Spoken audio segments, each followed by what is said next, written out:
ብዙ ጊዜ የዚህ አይነት ነገሮች ሲደጋገሙብህ የምትለማመደው የስሜት ማመጣጠን እንትን አለ። ከዛ በተረፈ እንደ ዜጋ ደግሞ መከልከሉ ተገቢ አይደለም። ወደፊትም አለበቂ ምክንያት መከልከል ተገቢ አይደለም። ይሄን ደግሞ የሚመለከተው ክፍል ሊያስብበት ይገባል። ምክንያቱም እንደ ዜጋ አንድ ሰው በመብቱ የሚሰማው ነገር ለማድረግ እንደ ማንኛውም ሙዚቀኛ ሙዚቃችን ለማቅረብ ተገቢው ፈቃድ ሊሰጠን ይገባል። ለቀደመ ሁኔታም የተጠየቅነው ይቅርታ የለም። ብዙ ኪሳራዎች ነበሩ። ምናልባት ሞራል ጋር ያልደረሱ ሊሆኑ ይችላሉ፣ ግን ብዙዎችን በማቴሪያል በእንትን ጎድተዋል። ይህ ደግሞ ተገቢ አይደለም። በእኔ እምነት ብቻ ሳይሆን ባለውም ተጨባጭ ሁኔታ ማንም ሰው ከፖለቲካ ውጭ መሆን አይችልም። ሁለተኛ ፖለቲካዊ ጉዳይ ማንሳት ደግሞ እንደ ኮነን የሚታይ ነገር መሆን የለበትም። ሁላችንም ብዙዎችን አንድ እንደመሆኑ መጠን ኢኮኖሚያዊ፣ ፖለቲካዊ፣ ማህበራዊ ጉዳይ እንደ ዜጋ ይመለከታል።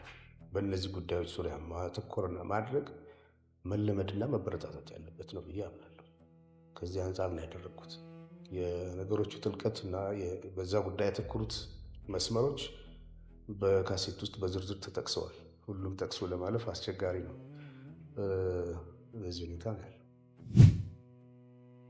አፍሪካን አንድ ለማድረግ የሞከረ ህዝብ ለራሱ አንድ መሆን አቅቶት ስቃይ ውስጥ ነው ያለው በአሁኑ ሰዓት። በሚያስገርም ሁኔታ ዩናይትድ ስቴትስ ኦፍ አሜሪካ የሚባል ሀገር ቁጭ ብለው የተባበሩ ህዝቦችን ዋጋ የተካፈሉ ገና እዚህ መብላት ያቃትን የራሳቸው ወገኖች ላይ እንደገና መከፋፈልን የሚሰብኩ ሰዎች አሉ። መብታቸው ሊሆን ይችላል።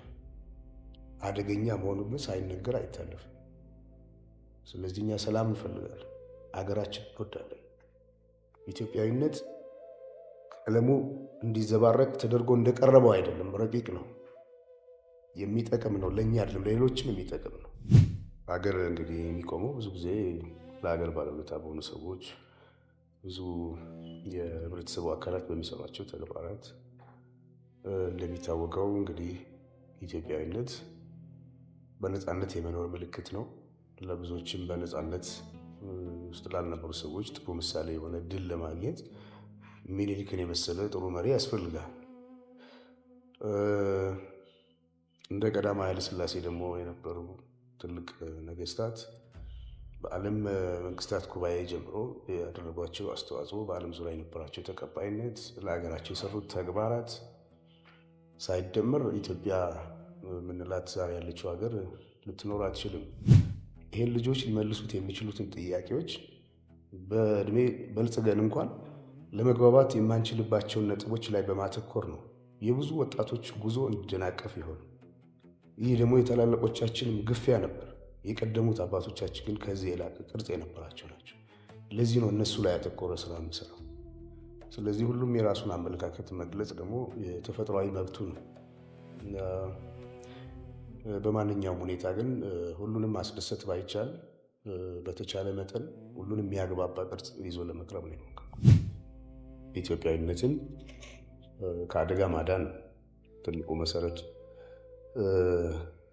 ይህንንም አልበም እንድሰራ ወይም ደግሞ በዚህ አይነት ሀሳብ ላይ እንዲያጠነጥን ያደረገኝ ደግሞ ግፊት ከምንም በላይ አንድነታችን አስፈላጊ ነው። ብዙ ዓመት ተደክሞበታል ኢትዮጵያዊነት። አሁን ደግሞ እንደሚታወቀው በሀሳብ ከመደራጀት ይልቅ በዘር መደራጀት ላለፉት ሁኔታዎች የነበሩት አለ። ያ ደግሞ አዝማሚያው ወደ አደጋ ያመጣ ይመስላል እና ከምንም በላይ ኢትዮጵያዊነትን ማዳን መጀመሪያ ዓላማ አድርጎ ነው ተሰራው። ብዙ ጊዜ የምትሰራው ነገር ላይ መደሰት ነው ትልቁ ነጥብና ከዛ ደግሞ የሚመጣ ውጤት የተሳካ ሲሆን ያስደስታል። ነገር ግን ይህን ያህል ሁኔታ ይሆናል ብዬ በእርግጥ አላሰብኩም። ሀገር እንግዲህ የሚቆመው ብዙ ጊዜ ለሀገር ባለውለታ በሆኑ ሰዎች፣ ብዙ የህብረተሰቡ አካላት በሚሰሯቸው ተግባራት። እንደሚታወቀው እንግዲህ ኢትዮጵያዊነት በነፃነት የመኖር ምልክት ነው። ለብዙዎችም በነፃነት ውስጥ ላልነበሩ ሰዎች ጥሩ ምሳሌ የሆነ ድል ለማግኘት ሚኒሊክን የመሰለ ጥሩ መሪ ያስፈልጋል። እንደ ቀዳማዊ ኃይለ ሥላሴ ደግሞ የነበሩ ትልቅ ነገስታት በዓለም መንግስታት ጉባኤ ጀምሮ ያደረጓቸው አስተዋጽኦ፣ በዓለም ዙሪያ የነበራቸው ተቀባይነት፣ ለሀገራቸው የሰሩት ተግባራት ሳይደመር ኢትዮጵያ የምንላት ዛሬ ያለችው ሀገር ልትኖር አትችልም። ይህ እንዳለ ሆኖ ምንጊዜም ነገስታት የሚወክሉት ህዝብን እንደመሆኑ መጠን ከስሮቻቸው ደግሞ ያሉ ብዙ ባለውለታዎችን አብሮ ማየት የሚያስችል ትልቁ መስኮት ብዙ ጊዜ ከፊት ያሉ ሰዎች ናቸው እና በዚህ አንጻር ምልክቶች ካልተበረታቱ፣ ምልክቶች የሚገባቸው ክብር ካልተሰጣቸው የሚቀጥለው ትውልድ ጥሩ ተግባር ለመፈጸም የሚያነቃቃ መሳሪያ አያገኝም። በዚህ ምክንያት ነው። ሁለተኛ ደግሞ አሁን ባለንበት እንግዲህ ያለፉት የተወሰኑ ዓመታት ታሪክ የሚባለው ነገር ኢትዮጵያ ታሪክ እና የኢትዮጵያ ውነት የብሔራዊ ስሜት በብዙ ሁኔታ ፈተና ውስጥ ወድቋል። ስለዚህ ይህን አጠናክሮ ያለውን ክፍተት ለመሙላት የትውልድ እንቅስቃሴ ያስፈልጋል። እኔ የዚህ ትውልድ አካል እንደመሆኔ መጠን ያን ተግባር ለመፈጸም ነው የሞከርኩት። አፄ ቴዎድሮስ ደግሞ እንደሚታወቀው በአንድ ወቅት ዘመነ መሳፍንት የሚባለው ኢትዮጵያ በጎሳ መሪዎች እና በጎበዝ አለቆች በተለያየ ሁኔታ ተከፋፍላ ባለችበት ሁኔታ ኢትዮጵያን አንድ የማድረግ ህልም ይዞ ተነስቶ ከውጭ ብቻ ሳይሆን ከውስጥም በገጠመው ብዙ የመረዳት ችግር ባክኖ የወደቀ ትልቅ ጀግና ነው። ከምን ጊዜውም በላይ እሱ መንፈስ ደግሞ አሁን አስፈላጊ ነው ብዬ አምናለሁ። ምክንያቱም አስተሳሰባችን አገር ማከል አለበት። ምክንያቱም አንድ ሀገር ነው የተወለድነው፣ አንድ ሀገር ነው የምንኖረው። ይሄንን ለማስመልከት በዚህ ዙሪያ ያደረግኩት በእኔ እምነት ብቻ ሳይሆን ባለውም ተጨባጭ ሁኔታ ማንም ሰው ከፖለቲካ ውጭ መሆን አይችልም። ሁለተኛ ፖለቲካዊ ጉዳይ ማንሳት ደግሞ እንደ ኮነን የሚታይ ነገር መሆን የለበትም። ሁላችንም ጉዞአችን አንድ እንደመሆኑ መጠን ኢኮኖሚያዊ፣ ፖለቲካዊ፣ ማህበራዊ ጉዳይ እንደ ዜጋ ይመለከታል። በእነዚህ ጉዳዮች ዙሪያ ማተኮርና ማድረግ መለመድና መበረታታት ያለበት ነው ብዬ አምናለሁ። ከዚህ አንጻር ነው ያደረግኩት። የነገሮቹ ጥልቀት እና በዛ ጉዳይ ያተኮሩት መስመሮች በካሴት ውስጥ በዝርዝር ተጠቅሰዋል። ሁሉም ጠቅሶ ለማለፍ አስቸጋሪ ነው። በዚህ ሁኔታ ነው ያለው። የሁላችንም መገለጫ ኢትዮጵያ ነው። ኢትዮጵያዊነት የሚሻክረው ክፍል ደግሞ ተፈጥሯል። ይህን እውነት መቀበል ያስፈልጋል። ሁሉን ለማስደሰት አይቻልም። ጠቃሚውና የሚያስፈልገው መንገድ የትኛው ነው ብሎ ባመኑበት ነገር ላይ ማተኮር ነው የኔ አካሄድ። በዚህም መሰረት የተለያዩ አቀባበሎች ይኖራል። እንዳየው ግን ሁሉም ሰው ኢትዮጵያዊነት ውስጡ ያለ የነበረ፣ ኢትዮጵያዊነት ሊጠፋ የሚችልም አይደለም። እንደ ሃይማኖት የጠለቀ ነው።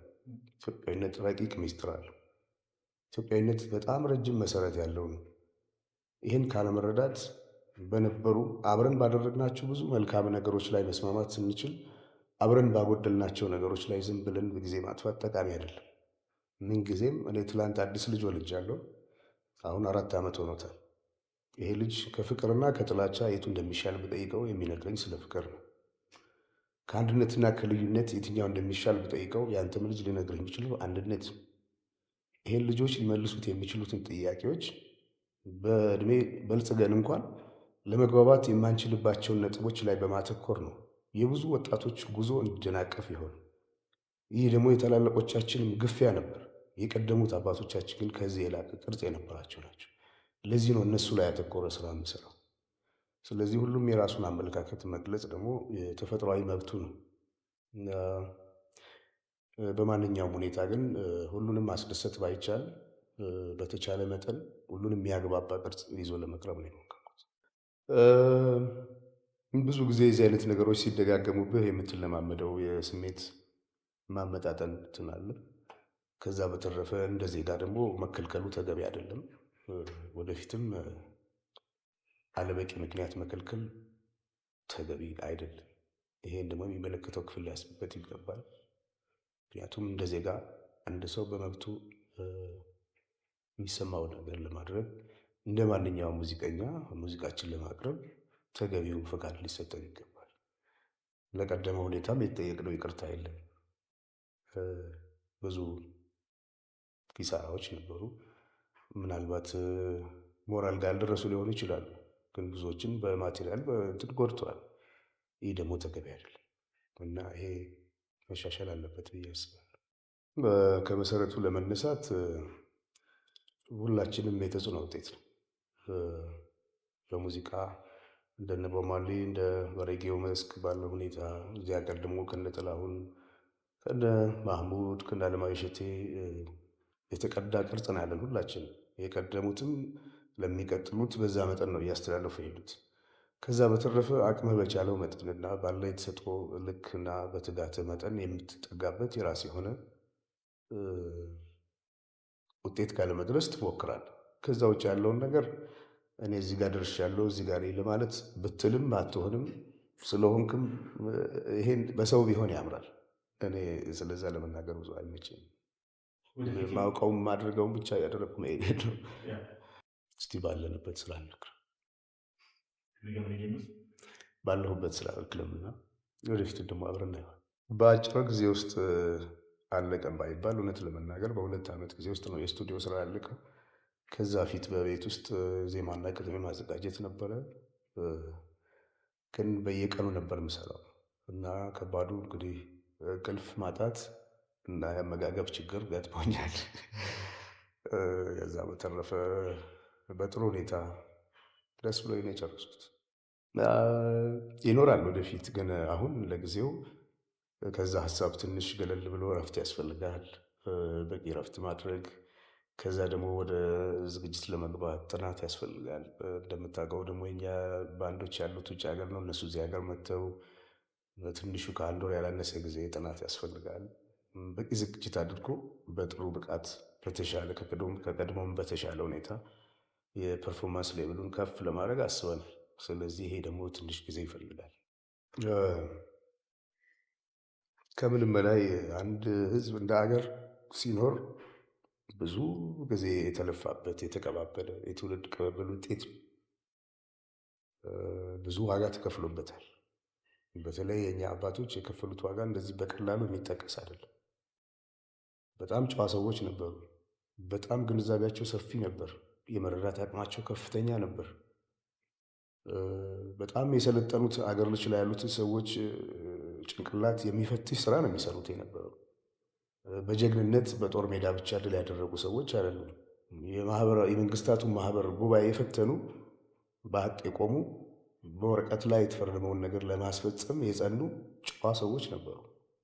ፈትሸዋቸዋል፣ በርብረዋቸዋል። እነዛን ሰዎች እኮ እንዲህ አይነት አባቶች ክብር ሳይሰጣቸው የምንኖርበት አገር ላይ እንዲህ አይነት ልጆች ሊፈጠሩ አይችሉም።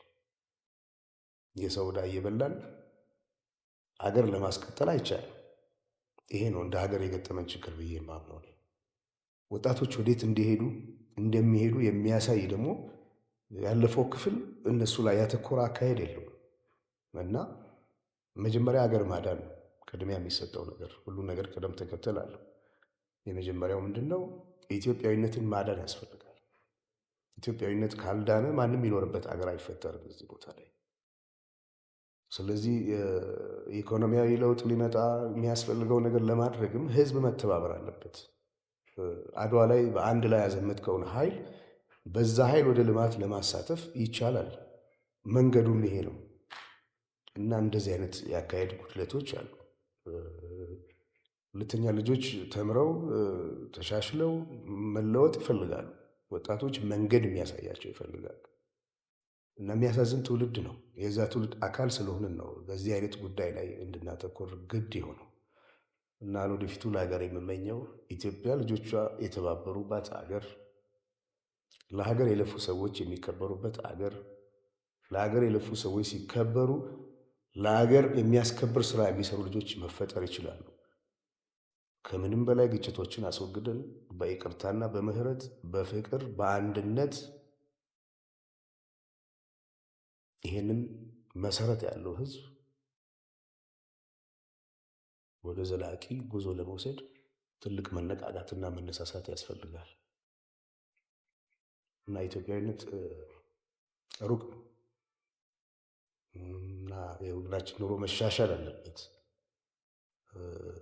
ለዚህ ደግሞ ሁላችንም መተባበር አለብን። እንድንተባበር ካልቻልን፣ ታሪክ ካልተደገፈ፣ ማንነት ካልተደገፈ፣ አንድነት ካልተደገፈ፣ መቻቻል ካልተደገፈ፣ መቀራረብ ከሌለ እንዴት ተደርጎ ነው መሄድ የሚቻለው?